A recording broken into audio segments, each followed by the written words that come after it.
everyone and welcome to my channel. Today we will be covering on how to punish moving out the queen early in your game, and what are the opening principles and how important they are on our games.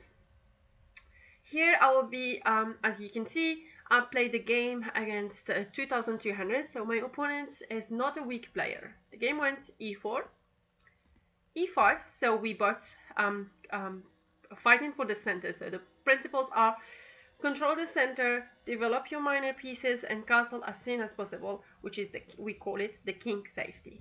Knight f3, someone exiting or moving out the knight. Knight to c6 to protect that e5 pawn. d4, I decided to play d4, which is called a Scotch game.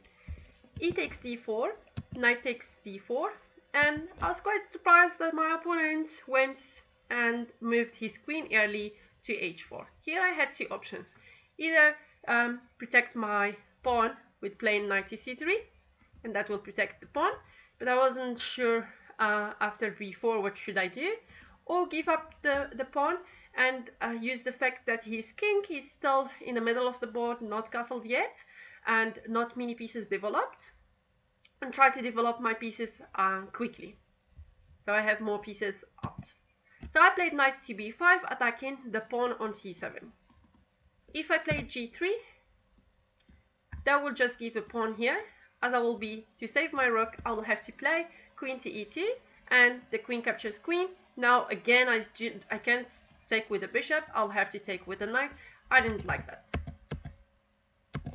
Knight to b5, queen captures. Now I played bishop to e2, and my opponent played here king to d8 to protect his pawn on c7. If he did play queen takes g2, I would have been playing bishop to f3, and here I have a double attack since I'm attacking the queen and I'm attacking the c7 at the same time. So my opponent played king d8, and I was very happy since he doesn't have the king safety anymore. Castle. So I played e4 for the center. I exit my knight and bishop, and now I'm doing the king safety. a6, which I think it wasn't the best move here, as that allows me to play the knight to c3 and attack the queen again. The queen went to h4. You can see the queen is moving a lot. That allows me to play g3 again and ask for that queen to move. Queen to e7, another mistake by my opponent, as that allows me to play knight to e7, asking for the rook. King takes c7 was not an option, as knight to d5 will give me a fork. So my opponent had to play his rook to b8, which is not active, and I played knight to d5, asking for the queen again. Queen to c5, bishop to e3, queen to d6, and here I come with my bishop to d6, preparing for a discovery attack or discovery check, okay? And since the king can't run away from that, so my next move is going to be knight to e6 or knight to b5 to win the queen by discovery. Knight to e7, that was helping me, because I think that was a blunder, as the checkmate now is available. Knight to e6 check, and that is actually my favorite when I do double check, since when we have a check, to get out of the check, it's CPR, capture, protect, and run away. When we have a double check, we can do perform the capture and the protect, and we have just to run away with our king. If we can't run, that will be a checkmate. So here my opponent had to give